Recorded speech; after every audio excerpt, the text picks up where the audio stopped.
Hello दोस्तों, आज हम बात करेंगे साबरमती के उस संत की, उस महात्मा गांधी की, जिसके लिए कहा जाता है आने वाली पीढ़ियां शायद ही ये यकीन करवाएगी कि हाड़ और मांस के पुतले का ऐसा महामानव इस धरती पर जन्म लिया होगा। आप कल्पना कर देखिए, एक तरफ सेकंड विश्व युद्ध चल रहा था और वो महान व्यक्ति साबरमती के तट पर अहिंसा और शांति का उपदेश दे रहा था। उस समय कोई प्रकृति आपदा नहीं आई थी, फिर भी गांधी पर्यावरण के प्रति बहुत चिंतित रहते थे। वे मानव को समझाते थे कि प्रकृति का उतना ही उपभोग करे कि संतुलन बना रहे। भौतिकतावाद की बजाय उन्होंने आध्यात्मिकता पर बल दिया, व्यक्ति के चिंतन पर बल दिया। गांधी जी परिवार समाज के महत्व को समझते थे। माँ को बच्चे की प्राथमिक शिक्षिका के रूप में दर्जा दिया। गाँव को देश के विकास का आधार बताया।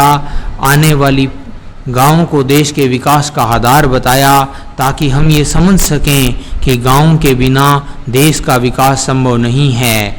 आज जब भौतिकतावाद के लिए दुनिया में युद्ध लड़े जा रहे हैं तो गांधी का मार्ग ही दुनिया को राह दिखा रहा है।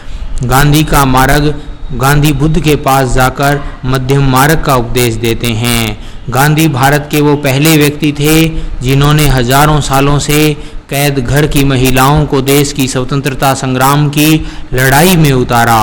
आज से पहले ऐसा भारत के इतिहास में कोई उदाहरण नहीं मिलता कि किसी भी स्वतंत्रता की लड़ाई में महिलाओं ने भाग लिया हो, लेकिन गांधी जी ने इस चीज़ को समझा, उनकी शक्ति के महत्व को समझा और देश की आज़ादी में उनको अग्रिम पंक्ति में खड़ा किया। गांधी जी किसानों के लिए लड़े।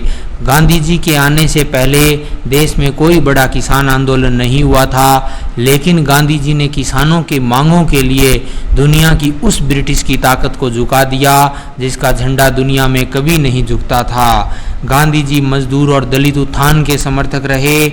उन्होंने हाथ के श्रम के महत्व को समझा और उन्होंने कहा जितना एक वकील के काम का महत्व है उतना ही एक नाई के काम का भी महत्व है। धन्य है वो धरा जिस पर गांधी जैसा महापुरुष पैदा हुआ।